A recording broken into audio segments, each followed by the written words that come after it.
వరంగల్ జిల్లా నర్సంపేట తాలూకా ఖానాపురం నేతాజీ గురుకుల విద్యాలయం.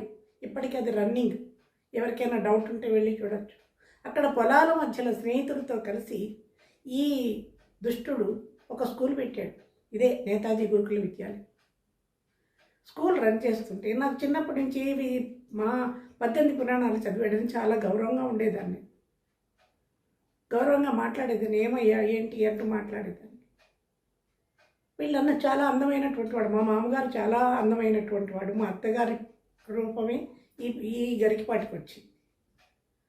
ఆయనతో నా వివాహం అయింది, కానీ కుటుంబాల మధ్య విభేదాల వల్ల పెళ్ళైన 3వ రోజు నుంచే నన్ను పుట్టింటికి వెళ్ళనివ్వలేదు. మా ఇద్దరి మధ్య ఎప్పుడైనా గొడవ వస్తే మీ నాన్నది మా నాన్నదే అనుకోవడమే తప్పితే మా ఇద్దరి మధ్య గొడవలు లేవు. ఎందుకంటే మాది అన్యోన్యమైనటువంటి దాంపత్యం, మంచి జీవితం. నాకు చాలా ఇష్టం ఉండేది. అందరూ మీ ఇద్దరిని చూసి చక్కటి జంటను ముచ్చటపడేటువంటి వాడు. అప్పటి నుంచి దుష్టమైనటువంటి కన్ను వేశాడు ఈ దరిద్రుడు. నేను ఖాళీగా ఉన్నాడు, ఉద్యోగం లేకుండా. మీ అన్న ఉద్యోగం ఇచ్చి చూడబయ్యా, నువ్వు స్కూల్ పెట్టావు కదా అని నా కర్మ కాలి అడిగాను. ఉద్యోగం ఇప్పిస్తానని తీసుకెళ్ళినటువంటి ఈ మనిషి అదే సమయానికి ఒక 4 రోజులు ఉద్యోగం చేస్తూ ఉండగా వీళ్ళన్నకి ఉద్యోగం విశాఖపట్నంలో వస్తే జాయిన్ అవ్వడానికి పెడుతుంటే నేను కూడా పెడతాను, నేను ఇక్కడ ఉండను, వస్తానని ఆ మనిషిని పట్టుకుని ఏడిస్తే ఈ దుష్ట నీచాతి నీచుడు ఏమన్నాడు, ఇద్దరు ఒకసారి వెళ్ళిపోతే ఇక్కడ టీచర్లు తక్కువ అవుతారు, అది 5వ క్లాస్ ఉన్నటువంటి చిన్న స్కూల్, నా అవసరం లేదు. కానీ అన్నకి మాయ మాటలు చెప్పి నేను వారం రోజులు ఒక 10 రోజుల్లో చూసి నేను పంపిస్తాను, నువ్వు ఉంచు అంటే వేరే క్యాస్ట్ వాళ్ళైతే గుంజి లెంపమీ కొట్టి నా పెళ్ళం ఇక్కడ ఎందుకు ఉంటుందిరా అని పట్టుకెడతారండి. మేము బ్రాహ్మణం కదా.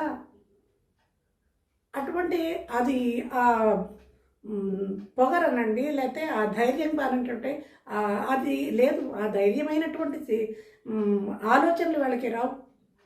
బ్రాహ్మడు తెలివైన వాడు కానీ భయస్తుడు. పైగా ఈ అన్నగారికి తమ్ముడు పట్ల అపారమైనటువంటి నమ్మకం.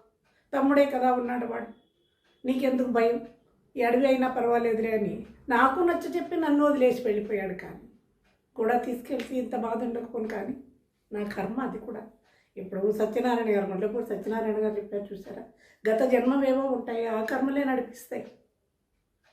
ఈయన వెళ్ళిన 2వ రోజు నుంచే వీడు ప్రవచనాలు మొదలెట్టాడు నా దగ్గర.